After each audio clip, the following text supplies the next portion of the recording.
நெய் மெல்ட் ஆனதுக்கப்புறமா ஃப்ரை பண்ணுறதுக்கு தேவையான அளவு கேஷ்யூநட்.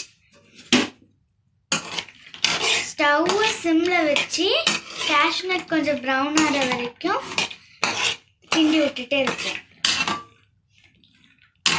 கேஷ்யூநட் ப்ரௌன் ஆக ஆரம்பிச்சிருக்கு. இன்னும் கொஞ்சம் ப்ரௌன் ஆகிற வரைக்கும் நம்ம கிண்டிக்கிட்டே இருப்போம்.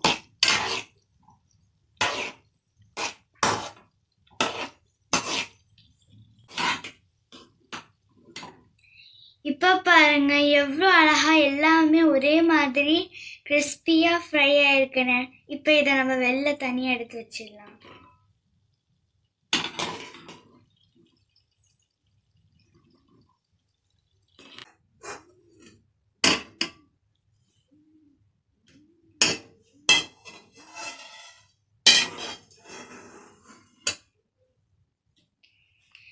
கேஷ்யூநட் ஸ்மெல் நல்லா இருக்கணுன்றதுனால கொஞ்சம் கருவேப்பிலையை வறுத்துக்கிறேன்.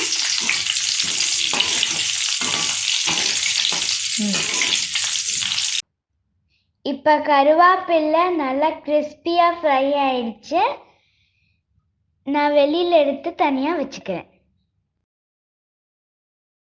இப்போ கேஷ்யூநட்டும் நல்லா ஃப்ரை ஆயிடுச்சு, கருவேப்பிலையும் நல்லா ஃப்ரை ஆயிடுச்சு.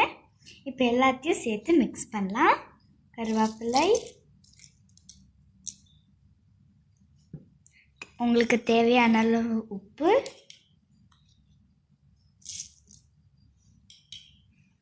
உங்களுக்கு தேவையான அளவு பெப்பர்,